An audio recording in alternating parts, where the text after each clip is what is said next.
Hello students, आप देख रहे हैं न्यू एज कोचिंग चैनल और मेरा नाम है संतोष कुमार। मैं इस कोचिंग सेंटर में सीनियर एजुकेटर हूँ, है ना। तो आज जो किताब मैं लेकर के आया हूँ, मेरे हाथ में हिंदी की किताब है परिवेश, जो क्लास 5th के बच्चों की है। इसका चैप्टर नंबर 15, जो शायद लास्ट चैप्टर है, आचार्य सुश्रुत के बारे में। इस चैप्टर के सवालों के जवाब लेकर के आया हूँ, तो मैं आपको वो बताने जा रहा हूँ, ठीक है ना।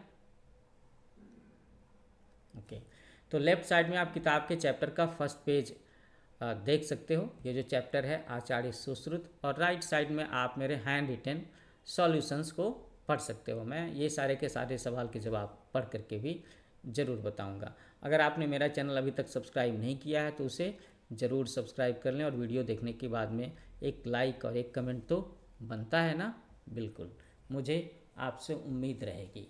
तो अब हम लोग वो पेज डिस्प्ले करते हैं जिस पर सवाल लिखे हुए हैं, सारे के सारे क्वेश्चंस लिखे हुए हैं। ओके, चलो, तो पहला क्वेश्चन है मौखिक सेक्शन से। मौखिक सेक्शन से है ना। ओके, तो मौखिक सेक्शन से पहला सवाल क्या है। ये सवाल है कि शल्य चिकित्सा के जनक कौन थे। तो इसका जवाब है शल्य चिकित्सा के जनक आचार्य सुश्रुत थे। सेकेंड क्वेश्चन, आचार्य सुश्रुत की मुख्य रुचि किस में थी। उनकी मुख्य रुचि शल्य चिकित्सा और आयुर्वेद, है ना। शल्य चिकित्सा को इंग्लिश में सर्जरी बोलते हैं और आयुर्वेद नेचुरोपैथी में थी। आचार्य सुश्रुत शल्य क्रिया के लिए कितनी तरह के उपकरणों का प्रयोग करते थे। वो इसके लिए 125 टाइप्स ऑफ इंस्ट्रूमेंट्स इस्तेमाल करते थे। सुश्रुत संहिता में किसके उपदेशों का संग्रह किया गया है। तो सुश्रुत संहिता में आचार्य सुश्रुत के शल्य चिकित्सा के उपदेश और धन्वंतरि के उपदेश का संकलन किया गया है। अब हम लोग आ जाते हैं लिखित सेक्शन में। लिखित सेक्शन में पहला सवाल क्या है। सवाल है, सुश्रुत श्रेष्ठ शल्य चिकित्सक के होने साथ साथ श्रेष्ठ शिक्षक भी थे, कैसे, है ना, ये चीज़ बतानी है। तो वह सिद्धांत और अभ्यास दोनों में पारंगत थे। उन्होंने अपने शिष्यों को शल्य चिकित्सा के सिद्धांत बताए। ओके, तो जो भी डॉक्टर, जो भी टीचर अपने स्टूडेंट्स को जो भी सब्जेक्ट स्किल है उसके बारे में अच्छे से अगर बता सकते हैं तो ये साबित करता है ना कि वो अच्छे टीचर भी थे। तो उन्हें थ्योरेटिकल और प्रैक्टिकल दोनों तरह की अच्छी जानकारी थी। सुश्रुत ने चिकित्सक को माता पिता का दर्जा क्यों दिया है। उनका मानना था कि जिस प्रकार माता पिता निस्वार्थ भाव से बच्चों की देखभाल करते हैं, वैसे ही चिकित्सक को, डॉक्टर को भी निस्वार्थ भाव से रोगी की सेवा करनी चाहिए। थर्ड क्वेश्चन, सुश्रुत संहिता में किसका वर्णन किया गया है। तो सुश्रुत संहिता में इसमें आयुर्वेद और शल्य चिकित्सा का वर्णन किया गया है। अच्छा, ये जो घ का जवाब है, ये जवाब मैंने नीचे दोबारा लिखा हुआ है। अच्छा, इसके लिए तो मुझे पेज ऊपर खिसकाना होगा। Just a moment.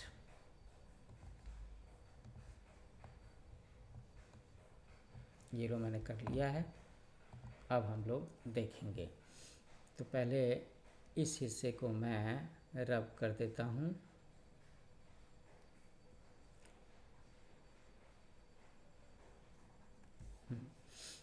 तो सवाल है कि आचार्य सुश्रुत को प्रथम शल्य चिकित्सक के रूप में क्यों याद किया जाता है। आचार्य सुश्रुत की संहिता भारत के अलावा विश्व भर में लोकप्रिय हुई। इसमें ऐसे सिद्धांत हैं जो सभी चिकित्सा पद्धति का मार्गदर्शन करते हैं। चाहे आप एलोपैथी, होम्योपैथी या नेचुरोपैथी में जाओ, अगर सर्जरी करनी है तो आप कहीं ना कहीं आचार्य सुश्रुत की जो संहिता है उसके सिद्धांत का उपयोग कर रहे होंगे। पूरी दुनिया में हो रहा है।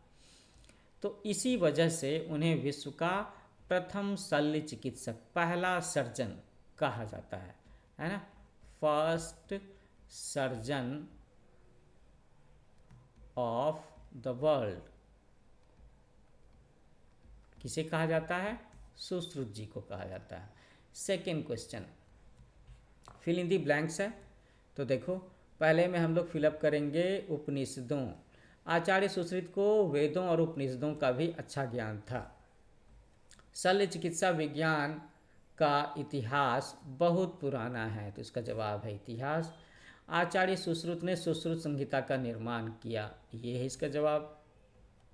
सुश्रुत ने चिकित्सक को माता पिता का दर्जा दिया है, चिकित्सक इसका उत्तर है। और सुश्रुत नेत्र शल्य चिकित्सा भी करते थे। ओहो, वो आँखों की भी सर्जरी करते थे।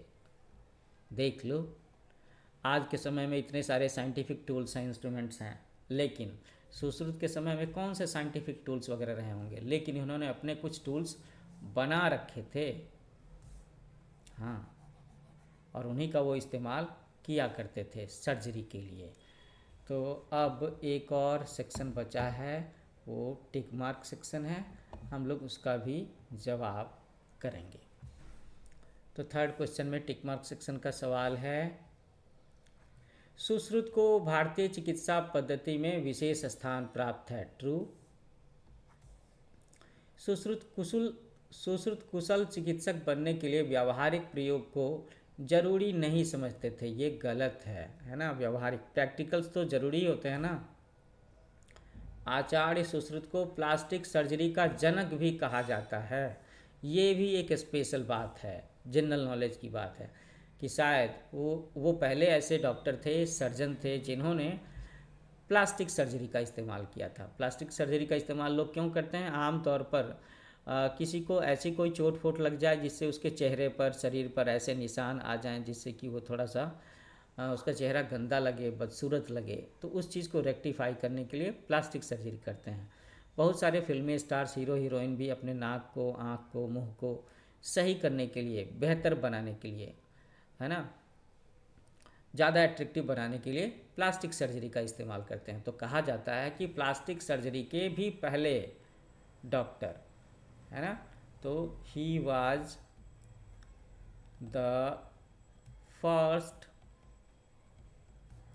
Person who conducted plastic surgery.